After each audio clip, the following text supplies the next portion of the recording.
Good morning and welcome to Cover Book Beats. I'm your host, Roger Nichols. Our guest this morning is Patricia Love, who has written an amazing book, a biography, an autobiography actually, called Seen and Unheard. We are very pleased to have her with us today. Thank you so much for the opportunity. Well, thank you for the opportunity. It's a pleasure to be here and chat with you. Now, I have to be careful about some of these questions because you went through some really tough times on this. Was this hard to write? You know, interesting enough, it was hard to write. It was very emotional. I didn't think it was going to be quite as emotional as it was when you actually write something out, because I went through a lot of this about 12 to 15 years ago. But and even coaching now, and I coach women about all these things, when you actually write it out about yourself and relive a lot of it, it's very interesting, the emotions it brings up. So yes, it was it's never easy writing about yourself, I think. And then you just get a little emotional, but it's all good because sometimes you just need that extra release, you might say. It's important that women know that I'm just like them. And really what this whole book is about is, yes, it's in a memoir and my stories, but I really wanted women and some men too, to reflect on their own lives and so they can understand that anybody can change no matter what age you are, because I was like 56 years of age or 57 when all this happened, and you're able to change your life no matter what. It's just choosing to, no matter if you've been through trauma, you've been through financials, you've been through divorces, you've been through anything, you can change your life.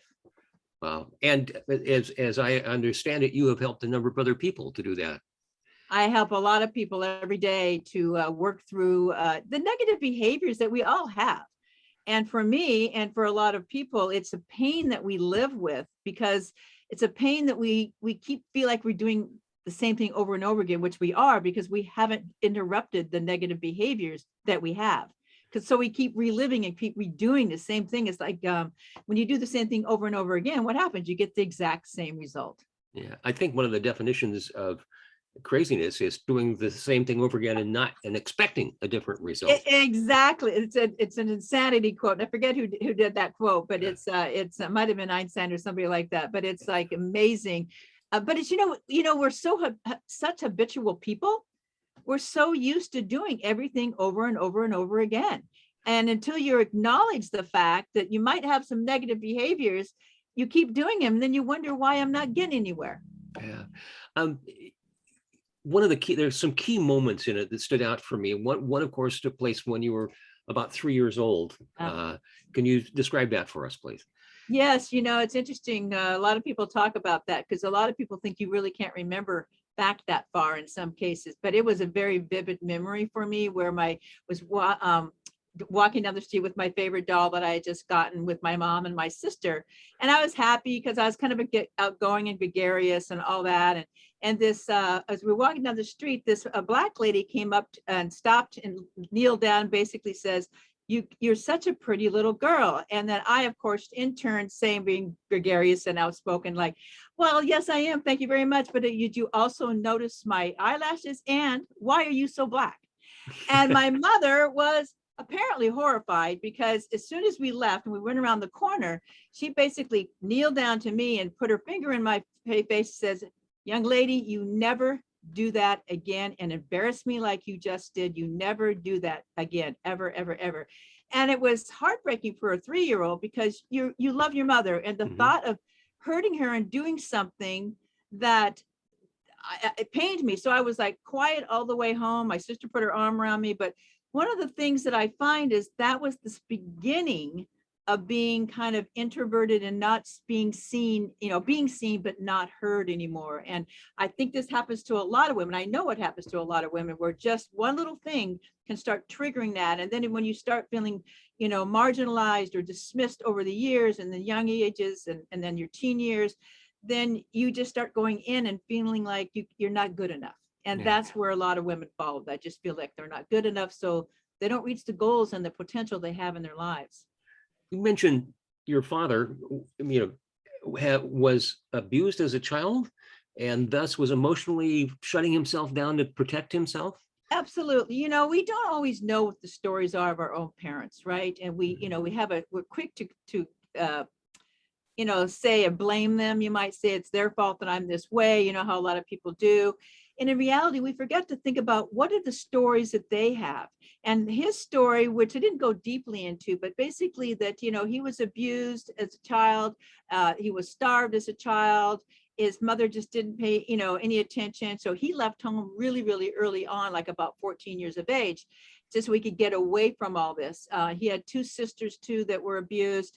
And so he never wanted to talk about this. And so his story really is, I'm going to give my family a good life. I'm going to give them things. But he didn't know how to give love because he never was given love himself. So we have to remember where these stories come from, and learning to forgive people, because we don't know their stories. We don't know when they are angry at things and they reach out and you think that they're angry at you. They're not. They're angry at themselves or about something, a story, and we don't know what that is. So we can't take that on, and we need to forgive them. And that's what I did. I forgave my father. I had to forgive my mother too, as being an alcoholic. They know not what they do. They just it's like a child. We learn what we live, and so did they. And until that negative behavior is interrupted and broken, it continues on. Mm.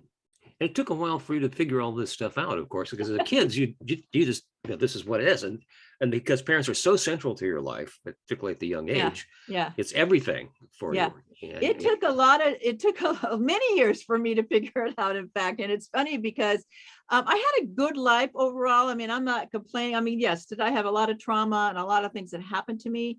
But I was able to make money and different things. So compared to a lot of people, I'm going to say I was very fortunate in so many ways, to be sitting here talking to you right now. But the bottom line is, for me, I became that strong woman that was wearing that mask on the outside that just sucked everything up and said, I'm just going to keep going and never, ever feel my own feelings.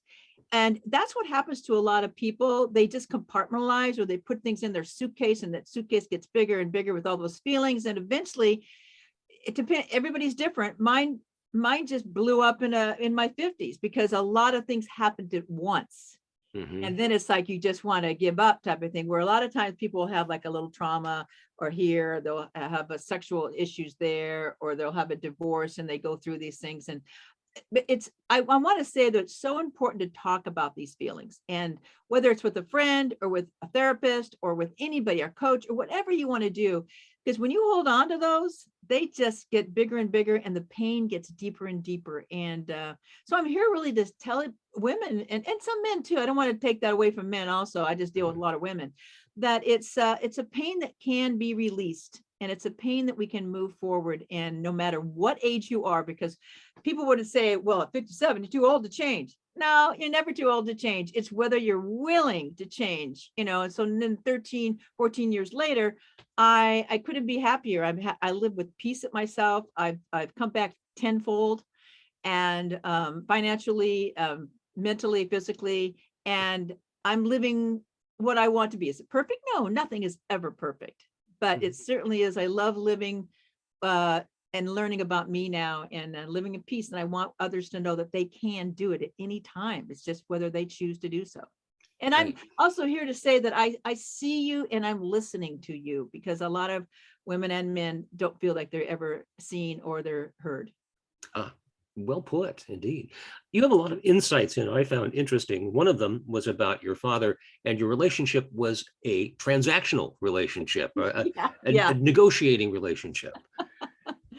Yeah, it was, back then it was kind of fun, actually. But when I look back at it, it was a way for me to connect with my father. Mm-hmm. My father was a salesperson. That's all he ever knew. He didn't really have a major education. He did finish high school, but or he got his GED or whatever, but he never had a complete education. So he went into sales because he was very charismatic, and people liked him. So he excelled at that. So I found that when I went into his offices and all these books and different things that I found, that if I just read these and looked at these, and I could be like him and negotiate with him. So I was the only sibling in the family that negotiated my allowance, negotiated everything possible.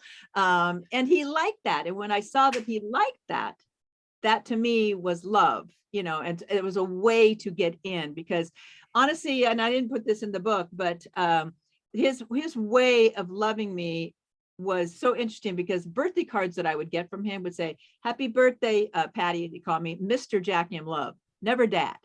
Oh, So interesting. very, very professional, so that was, he just didn't know how.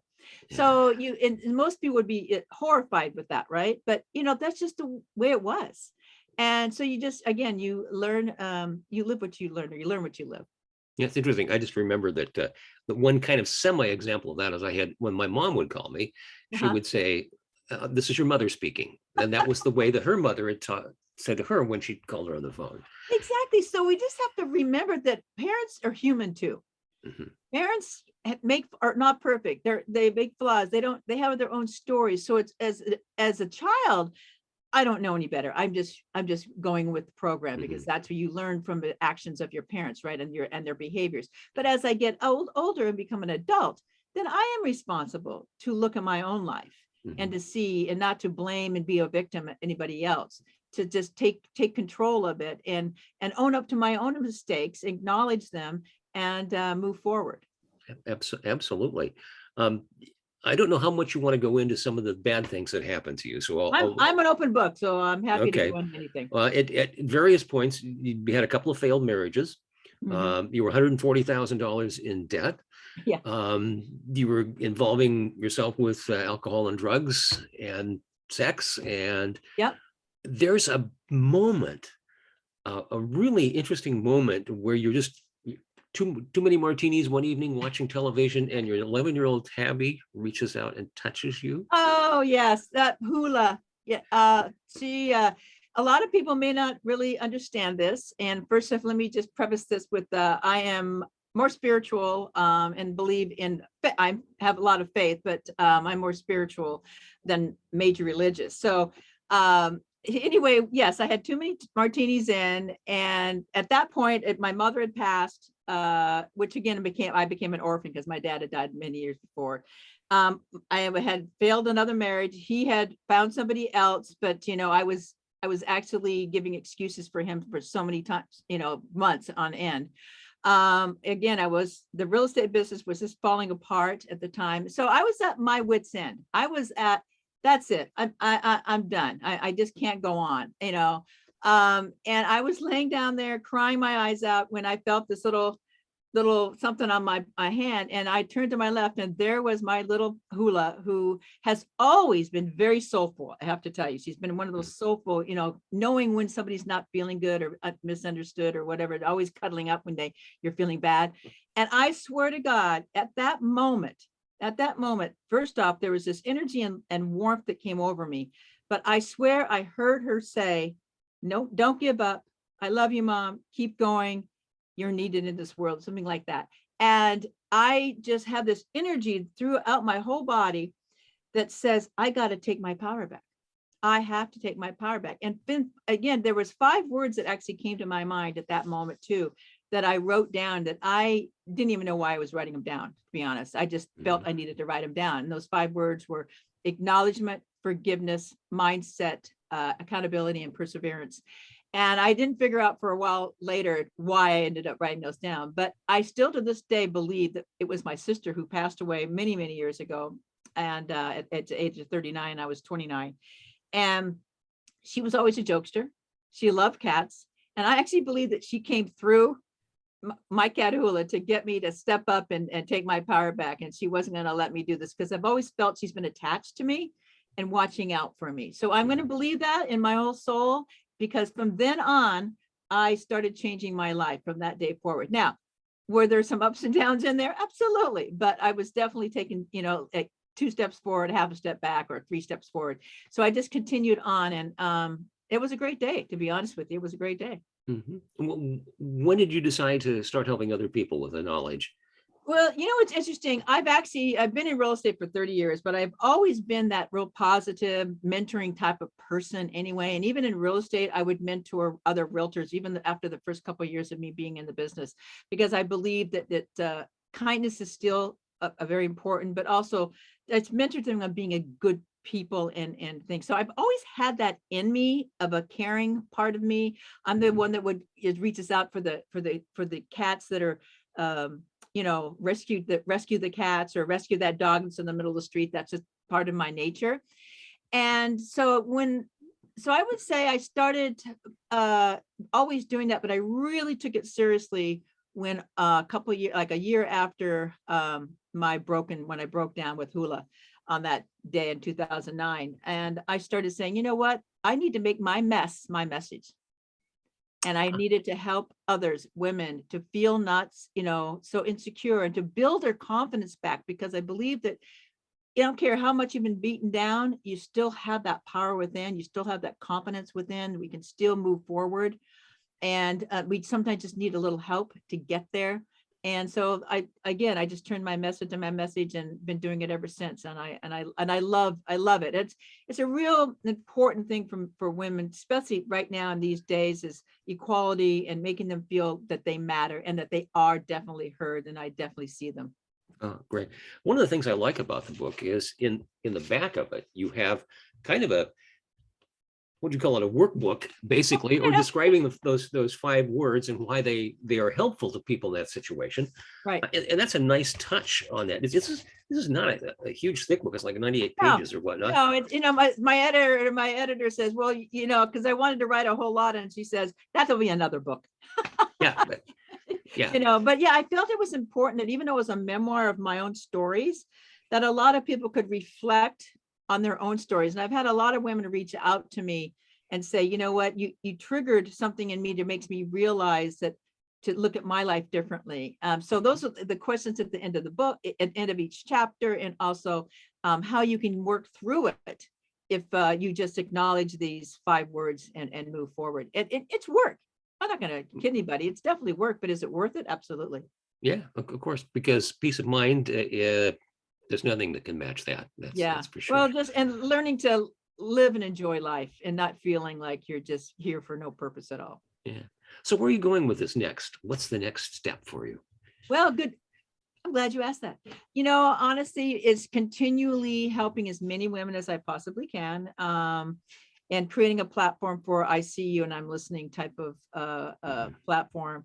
And I probably will do a second book at some point. But right now I really want to my goal is to just help women build their confidence. I'm creating an app. So there will be something that'll be easy for people and women to get on, whether and help with inspiration. And then if they so choose, so they can of course upgrade type of thing. But I'm working on that. So hopefully that'll be available in a few months. Oh, excellent indeed. Have you got a title for your book number 2? I don't have a title yet, but it'll come to me. I'm not sure what exactly it's going to be, because the first one it came to me when I was writing it, and it was like a bingo, type, like, hey, well, there you go. Yeah. And just curiosity about style, because everybody wants to know about style. Are you what they call a pantser, a seat of the pants writer, or are you an outliner? Outliner. I need to have, because I'm very creative in so many different ways. It's really easy for me to go out of the box. Okay. And so I need sometimes some focus. So between my editor and myself, she was able to keep me on point. And as far as like, no, we need to go here first, because I draw outside the lines sometimes. So, but I still wanted it to be open and raw and direct, because that's basically how I am. I can tell somehow that comes through. It really does. Yeah. Is there anything we haven't touched on that you want to make sure our listeners have a chance to know from you? Basically that they can do anything, that every person does matter, that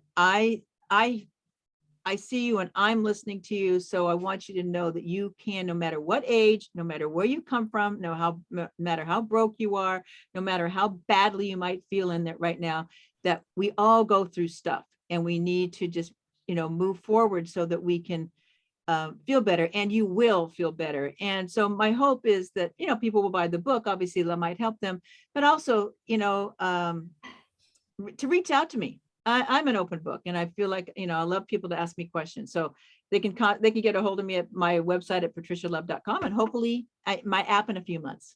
All right. Our guest today has been Patricia Love, author of this fine book, Seen and Unheard, a little girl's journey from science to empowerment. We thank you ever so much and suggest that you probably need a copy of that in your library. Thanks so much for being with us today and your patience and understanding. Absolutely. Thank you so much for having me. Take care.